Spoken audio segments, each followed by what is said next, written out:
Like many people these days, I tend to watch my fair share of YouTube, and one of my favorite YouTubers is Peanut Butter Gamer. Every November, I look forward to his Zelda Month marathon, and I know that I'm not alone because the tradition has been picked up by many other creators. Well, this year he's decided to go with Mario Month as a break from Zelda, but not without a call to arms of sort for anyone who still wants to partake in this annual event. So here I am, hello, as both a PBG fan and a huge Nintendo fangirl joining in on the fun. Welcome to The Critique, where we watch some animated goodies and determine whether we should tune in or tune out. I'm Song, your resident cartoon connoisseur, and this is The Legend of Zelda.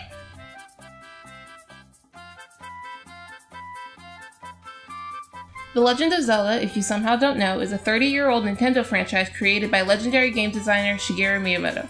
It follows the hero Link on his quest to save Princess Zelda of Hyrule from the clutches of usually Ganon.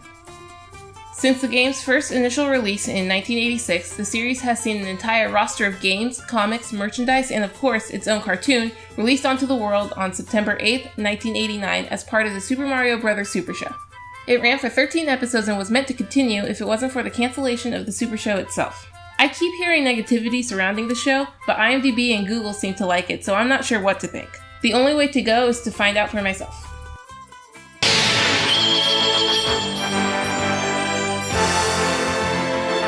This is the Triforce of Wisdom, Link. First things first, we get into the intro, or lack thereof.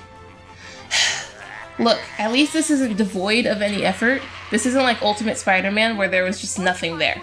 However, it's definitely not anything special or good. All we get are raw clips from the show and Zelda's voiceover explaining the premise, and then it's over. No catchy tune, no memorable visuals, not even any credits. It left me very disappointed. Instead of explaining what I would already be able to figure out by watching the show, there should have been something there to properly set the tone and get me ready to watch an adventurous cartoon.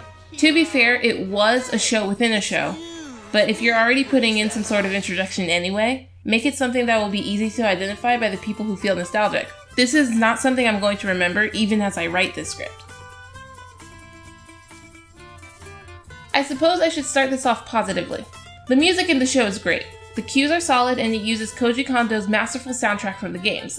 As someone who keeps this music in my video game playlist, I think it's pretty nice. But alas, now we must dive into the rest of the show and how it presents itself. Throw away everything you know about physics and logic because the world of Hyrule has none of that. There are no rules here and there are inconsistencies all over the place. The animation is floaty with tons of errors, and the sense of scale with some of the set pieces and props tends to shift sporadically. Most of the sound effects come right from the video games, and while this is fine for something like picking up rupees, it doesn't do anything to make each shot of the sword feel satisfying. The writing is not much better, filled with bad puns and super cheesy lines. It's fine to be campy, but moderation is everything. Of course, this much I don't mind crediting to the fact that this was in fact made in the 80s, but it's not dialogue that ages very well at all.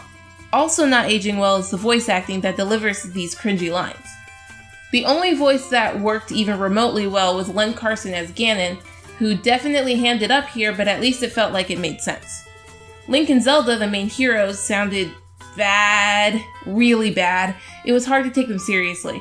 This all added up to a sloppy presentation that could have easily been better. The plot of the Zelda TV series follows that of the game and does so pretty decently in my opinion. The evil wizard Ganon, keeper of the Triforce of Power, has his eyes set on Hyrule, constantly plotting to capture both Princess Zelda and the Triforce of Wisdom to achieve his goal. It is up to Link and sometimes Zelda herself to fend off his attacks and keep him from being in possession of both Triforces. Where's the Triforce of Courage? Both Triforces. Much like in the presentation, there are inconsistencies and unanswered questions everywhere, and it's needlessly complicated while also being horribly cliched. It was easy to predict the outcome of the episode within the first few minutes. The whole thing just had me asking why constantly. Why does Link hate his life? Why is the Triforce kept in his bedroom? Why does Zelda lose her bow? Why does she suddenly know magic out of nowhere now? Where is the Triforce of Courage? There's no logic to anything here and nothing to keep me wanting to keep going. In fact, I almost quit a few times trying to get through it. If the show has no cares to give for this plot, then neither should I. Okay, here we go, the characters. The main characters are, of course, Link and Zelda, and they are the most unlikable characters I've ever had to root for in a show. My goodness. Link is so whiny and negative, and it drives me crazy. The first thing we hear from Link is that he hates living in a big fancy castle in a peaceful land. What the heck? He should be grateful that he's trusted enough to have a job like protecting the only heir to the throne and the single most important relic in Hyrule. But no, all he cares about is getting a kiss from a girl, usually, but not exclusively, Zelda. Of course, he's probably the character that people remember the most, with his infamous catchphrase living on forever through memes in the vast world of the internet. Well, excuse me, princess. Hey, excuse me, princess. Hey, excuse me, princess. Zelda, on the other hand, isn't all bad. I like that she can take care of herself, at least in the beginning. I'm just saying, she seems to get got more and more easily as time goes on. Even so, the rest of her personality isn't super great.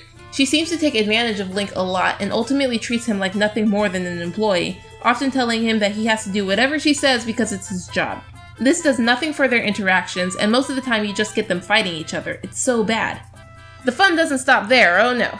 The supporting characters bring with them their own set of problems, starting with Sprite, a fairy princess who is supposed to be helping Link, I think. She really adds nothing to the cast, and most of the time I forget she exists. But when she does show up, it's to sabotage Link's thank you kisses from Zelda, of whom she is not a fan. Also in the supporting cast is the Triforce of Wisdom. That's right, the Triforce of Wisdom is a character now, providing heroes with some cryptic advice, speaking only in rhyming riddles. She only seems to do anything when the plot demands it and refuses to help otherwise. I honestly think this is stupid. There is no reason for the Triforce to be able to speak, period. I believe the Triforce of Power is also able to talk, but never does. And where is the Triforce of Courage? I think the only character that can be considered good is Ganon, Mr. Campy over-the-top villain. This is a very loose use of the term good, by the way. He's still not written very well, but at least he has a clear goal and a distinct personality that makes sense for his role as the bad guy, which I think makes him the best character overall, which is really not saying much. Overall, the Legend of Zelda animated series was a horrible experience that I will never be subjecting myself to again. The logic it followed, or lack thereof, actively angered me, and I almost couldn't get through it all. If I had been watching this alone, I would have given up very early on. For these reasons, I recommend avoiding The Legend of Zelda at all costs. But hey, that's just me, trying to save you. If it's too late for you, what do you think about the show? Let me know in the comments below. Also, don't be afraid to give me suggestions on what I should watch next. If you liked this video, please leave a like and help me get to 100 subs by subscribing and sharing with your friends, and follow my Twitter to keep up to date on videos and events. Now, I'm gonna go have a good time today, and I hope you do too. Thanks for watching.